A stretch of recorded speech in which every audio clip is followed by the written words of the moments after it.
शास्त्रार्थ में रविदास से हार गए थे कबीर, और कबीर को हराने वाला शास्त्रार्थ किससे आ रहा था? शंकराचार्य से। नाम याद होगा, शंकराचार्य। बढ़िया सवाल उठाया आपने। अब शिवांश जैसे भ्रम फैलाने वालों की तार्किक और प्रमाणिक धुलाई करते हैं। जो ये कह रहा है कि कबीर साहेब रविदास जी से ज्ञान चर्चा में हार गए थे, यह सरासर झूठ, मनगढ़ंत कहानी और काल की चाल है।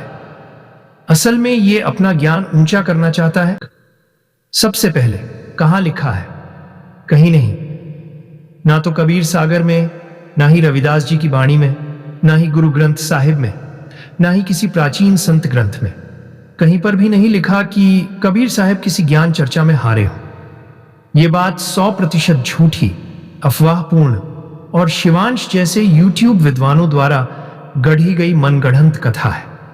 अब तर्क सुनो शिवांश जैसे झूठ फैलाने वालों के लिए। 1. कबीर साहब कौन है? स्वयं परम अक्षर ब्रह्म, सृष्टिकर्ता, सृष्टि के पहले से मौजूद, जो जन्म मरण से परे हैं। कबीर सागर, ज्ञान सागर, बोध सागर में लिखा है, अनंत कोटि ब्रह्मांड का स्वामी कबीर नाम है उसका। गुरु ग्रंथ साहिब में भी लिखा है, कबीर परमेश्वर अविनाशी, सदा सदा दयालु। अब बताओ, जो खुद परमात्मा है वो किसी से ज्ञान में हार कैसे सकते हैं? रविदास जी कौन है? संत रविदास जी कबीर साहिब के शिष्य रहे। उनकी बाणियां भी गुरु ग्रंथ साहिब में दर्ज हैं और उन्होंने स्वयं कबीर साहिब को परमात्मा कहा है।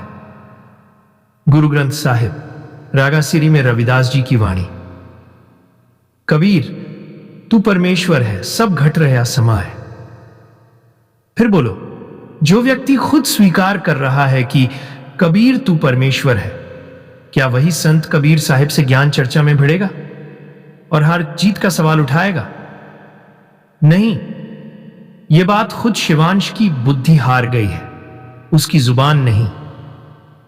संत परंपरा में ज्ञान युद्ध नहीं, ज्ञान समर्पण होता है। सच्चे संत एक दूसरे को नीचा दिखाने के लिए चर्चा नहीं करते, वे ज्ञान बांटते हैं।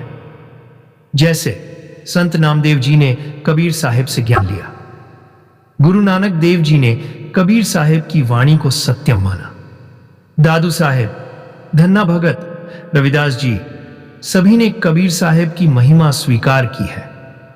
शिवांश का असली एजेंडा क्या है?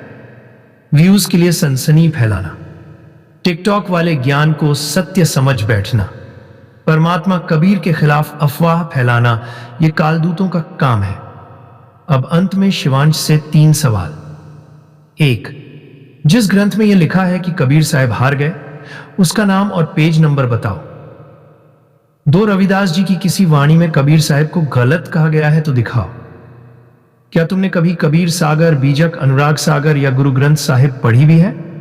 नहीं, बस हवा में ज्ञान बघारते हो। शिवांश झूठा है, उसका कथन शास्त्र विरुद्ध है। रविदास जी ने खुद कबीर साहिब को परमात्मा माना। कबीर साहिब कभी किसी ज्ञान चर्चा में हारे नहीं, बल्कि सभी संतों के गुरु हैं।